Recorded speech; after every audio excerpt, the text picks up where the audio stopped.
Beneath the soaring skyline of Philadelphia, a different sort of ecosystem unfolds. Here, in the neighborhood of Kensington, the summer sun of July 2026 beats down on streets that tell a story of struggle and resilience. The air, thick with the city's hum, carries the distant wail of a siren, a constant soundtrack to daily life. Old brick row houses, their facades weathered by time and hardship, stand shoulder to shoulder, bearing silent witness to the generations that have passed through these streets. Pigeons, the steadfast survivors of the urban wild, flutter from fire escapes and rooftops, their coos a gentle counterpoint to the relentless rhythm of the elevated train that rumbles overhead, casting fleeting shadows upon the ground below. This landscape, however, is not merely one of brick and steel. It is a habitat under immense pressure, a place where the balance has been dangerously disturbed. A new and unseen predator has entered this environment, stalking its most vulnerable inhabitants. It does not hunt with tooth or claw, but with a chemical precision that is both silent and devastating. This is the world of the fentanyl crisis, an ongoing struggle for survival that has now entered a perilous new phase. The streets themselves seem to hold a collective breath, a sense of tension that can be felt in the hurried footsteps of passers-by and the quiet desperation in the eyes of those caught in the grip of addiction. The very fabric of this community is being tested. The familiar landmarks, the corner stores, the small parks, the community murals painted with messages of hope, now exist alongside scenes of profound human suffering. Individuals drift like ghosts along the sidewalks, their bodies bowed by the weight of a powerful substance that has claimed control. The sounds of children playing in a nearby schoolyard mingle with the hushed, urgent conversations of those trying to navigate another day. It is a place of stark contrasts, where the ordinary machinery of life continues to turn, even as a profound crisis deepens its roots into the heart of the neighborhood. Here, the struggle for existence is raw and visible. It is a daily battle fought not for territory or for food in the traditional sense, but for a moment of relief, for a way to quiet the storm within. The environment itself reflects this struggle. Discarded paraphernalia litters the gutters like fallen leaves, stark reminders of the predator's constant presence. Yet, even in this harsh reality, there is a powerful current of life. People connect, share what little they have, and look out for one another in small but significant ways. This is Kensington, a complex and living ecosystem on the brink, where the fight for hope is as real as the hardship. If you found this story meaningful, please consider subscribing to our channel. Your support helps us share more important stories like this one. Thank you for watching.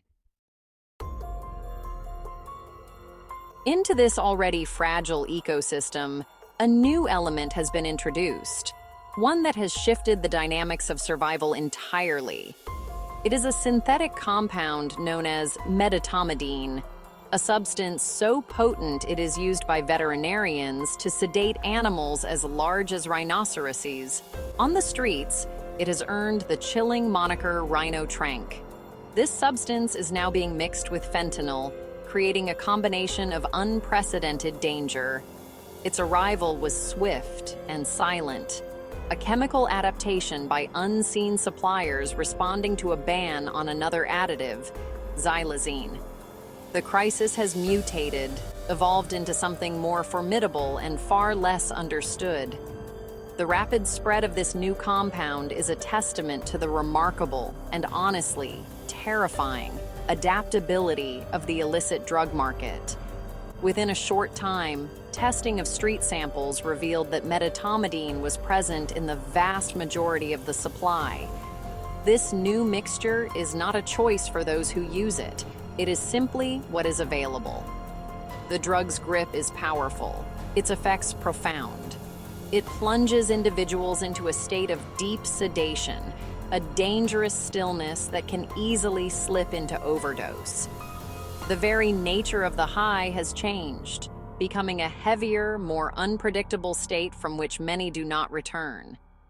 The introduction of Rhino Trank has sent shockwaves through the community, creating a new level of fear and uncertainty. Users, long accustomed to the risks of fentanyl, now face a substance whose effects are largely a mystery.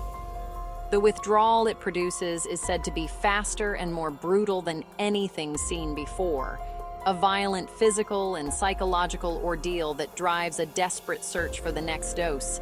This creates a vicious cycle, a feedback loop of suffering that tightens its hold with each use. The rules of the game have changed, and the stakes have never been higher for those trapped within it. This new chemical predator operates without warning. A dose that provided a familiar effect one day can be lethal the next, its potency varying wildly from one batch to the next. The deep, prolonged unconsciousness it induces leaves people vulnerable not only to medical emergencies, but to the other dangers of the street. It is a cruel twist in an already tragic story, a new chapter of the crisis that is overwhelming the city's ability to respond. The arrival of medetomidine marks a dark turning point, a moment when an already desperate situation has become profoundly more perilous for the people of Kensington. In the face of this escalating threat, there are those who stand on the front lines, acting as sentinels in this concrete jungle.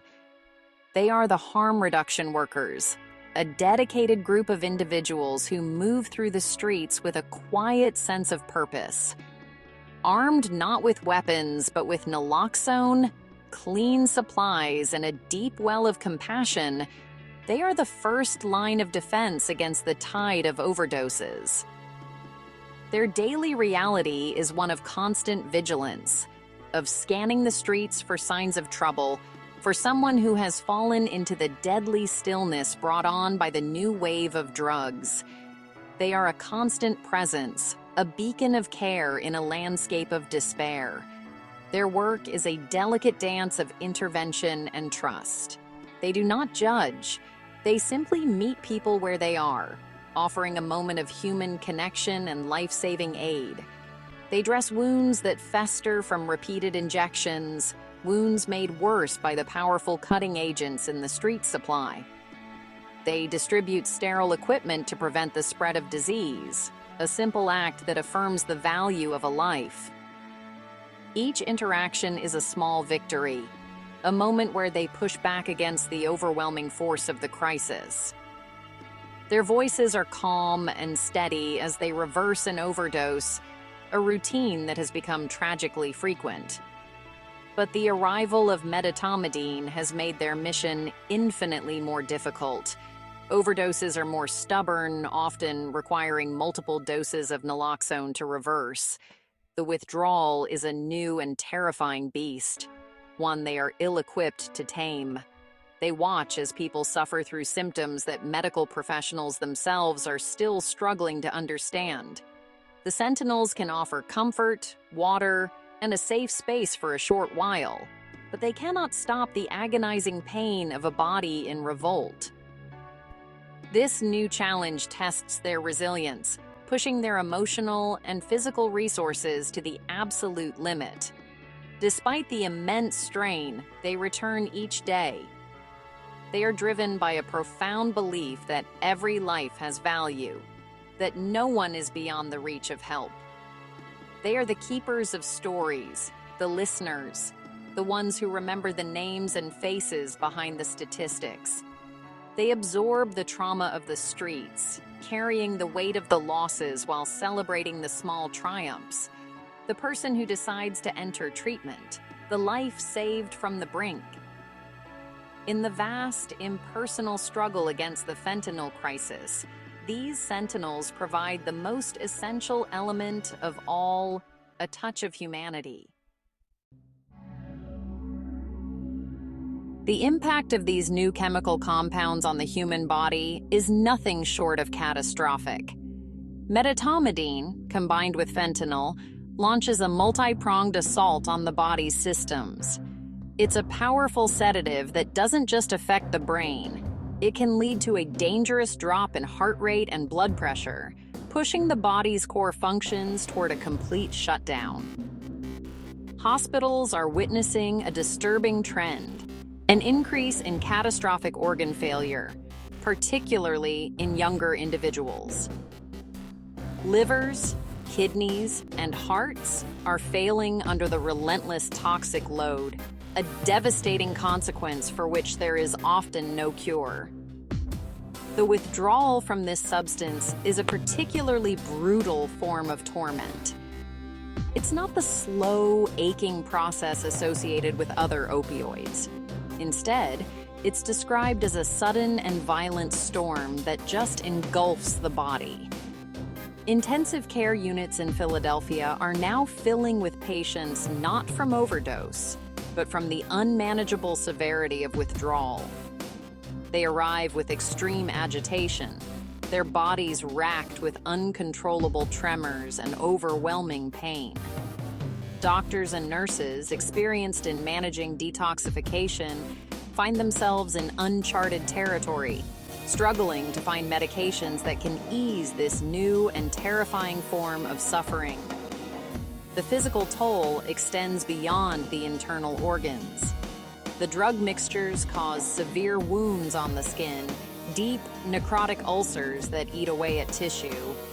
These injuries are notoriously difficult to heal and often lead to severe infections, sepsis, and even amputation. The sedative properties of the drugs mean people may remain in one position for hours, cutting off circulation and causing tissue to die. The body itself becomes a battleground, scarred and ravaged by a substance that attacks from within and without. Each injection carries a risk far greater than the high it promises. This level of physical devastation represents a new and alarming public health emergency. The long-term consequences for a generation of users are still unknown, but the immediate effects are clear to see in every emergency room and on every street corner in Kensington. The slight dip in the city's overall overdose death toll masks a darker truth. The drugs have become more efficient at causing debilitating, life-altering harm. Survival of an overdose may no longer mean a return to normalcy, but an entry into a new world of chronic illness and permanent disability, a body forever under siege. In response to the escalating crisis, a powerful force has been mobilized. Law enforcement agencies, from local police to federal authorities, have declared a unified war on the fentanyl supply chain. They view the streets of Philadelphia, and Kensington in particular, as the epicenter of a crisis that radiates across the state and the nation. Their strategy is one of relentless pressure and disruption. The official stance is clear: to cut off the head of the serpent, to intercept the flow of these deadly chemicals before they can reach the streets and claim more lives. It is a response born of urgency, a show of force against an elusive enemy. The tactics are reminiscent of past drug wars. Coordinated raids, undercover operations, and large-scale arrests are the primary tools. Officials speak in the language of battle, announcing the seizure of millions of doses of fentanyl as a major victory. A recent major operation in Kensington led to the indictment of dozens of individuals, a move celebrated as a significant blow to the area's drug trade. The message is one of zero tolerance. The enforcement tide is rising, with promises of more busts and a sustained campaign to reclaim the streets from the grip of the drug suppliers. Police Commissioner Kevin Bethel has framed this not just as a local problem, but as a statewide and national security issue. The sheer volume of fentanyl flowing through Philadelphia has made it a critical choke point in the national supply network. Law enforcement's focus is on dismantling the trafficking organizations that profit from this human misery. They believe that by aggressively targeting the source, they can starve the market and reduce the availability of these deadly substances. This approach is straightforward and direct. an attempt to impose order on a chaotic and deadly landscape through sheer force. However, this enforcement-heavy approach creates its own set of dynamics. As police pressure mounts in one area, the market often shifts, adapting with the same fluidity as the chemical compounds themselves. For the people on the ground, a major bust can mean a sudden interruption in their supply, leading to desperate measures and an increased risk of using unknown and even more dangerous substances. While the goal is to protect the community, the immediate aftermath of the enforcement tide can sometimes create a more volatile and dangerous environment for those caught in its currents. While the enforcement tide swells, a different conversation is taking place, often in quieter tones, in community centers and outreach offices. Many who work on the front lines, including harm reduction advocates and some healthcare workers, argue that a strategy focused solely on policing is like trying to hold back the ocean with a broom. They contend that arresting dealers does little to address the deep-rooted demand for these drugs, a demand driven by pain, trauma, and addiction. They see the focus on arrests as a continuation of a failed approach that criminalizes a public health issue. These voices are calling for a radical shift in perspective, a search for a different path. They point to evidence from other parts of the world where new strategies are being tested. The most prominent of these is the concept of a safe supply. This approach would involve providing pharmaceutical-grade alternatives to the toxic street supply in a controlled medical setting.